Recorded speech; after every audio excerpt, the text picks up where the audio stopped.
মাংস খেতে, খেতে বোরিং হয়ে গেলে এই রেসিপিটা আপনার জন্য। যাদের মুখের রুচি একদমই চলে গেছে, কোনো কিছুই খেতে ভালো লাগছে না, তারা এই রেসিপিটা একবার হলেও বানিয়ে দেখবেন। এছাড়াও অনেক সময় দেখা যায় ফ্রিজে মাছ অনেকদিন পড়ে থাকে, তো সেই মাছ দিয়েও কিন্তু এই রেসিপিটা ট্রাই করতে পারেন। গরম ভাতের সাথে এটা থাকলে তো আর কিছুই লাগবে না।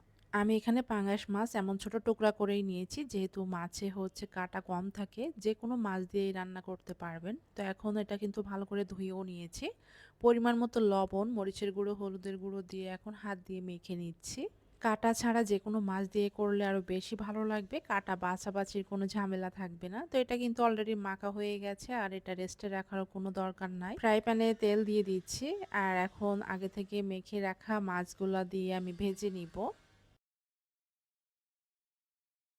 মাছগুলা বেশ সোনালী কালার চলে আসা পর্যন্ত উল্টে পাল্টে ভেজে নিচ্ছি। এর মাঝে কিন্তু আমি কোনো প্রকার মশলা ইউজ করব না। মাছের কালার যখনই এমন হবে, ঠিক তখন এখানে হাফ কাপ পরিমাণ পেঁয়াজ কুচি দিয়ে দিচ্ছি, 2 টেবিল চামচ রসুন কুচি দিয়ে দিচ্ছি, সাথে সামান্য জিরার গুঁড়া, ধনিয়ার গুঁড়া অ্যাড করে দিচ্ছি। সেই সাথে 2টা শুকনো মরিচ এভাবে করে কেটে দিচ্ছি, 2টা কাঁচা মরিচও আমি এভাবে করে কেটে দিব।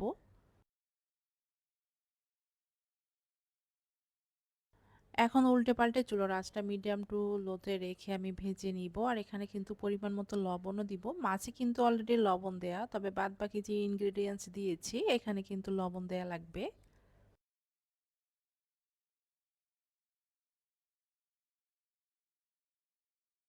সামান্য একটু তেলও দিয়ে দিচ্ছি। পাঙ্গাস মাছ কিন্তু তৈলাক্ত, তারপরেও এখানে একটু তেল দিবেন। তেল না দিলে কিন্তু এটার টেস্ট একদমই ভালো আসবে না।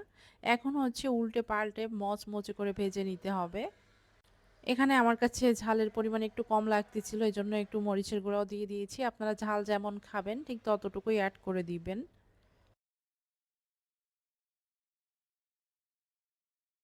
যখন এই মাছটা ভালো মতো ভাজা হয়ে গেছে এবং ক্রিস্পি একটা ভাব চলে এসেছে, তখন ধনিয়া পাতা কুচি অ্যাড করে দিব।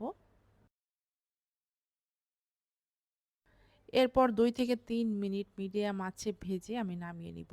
আর এটা গরম ভাতের সাথে গরম গরম খেতে কি যে মজা, কি বলবো। বাচ্চা থেকে বড় সবাই এই রেসিপিটা কিন্তু খেতে খুবই পছন্দ করবে। যারা কখনো এভাবে রান্না করেনি বা ট্রাই করেনি, একবার হলে করে দেখবেন।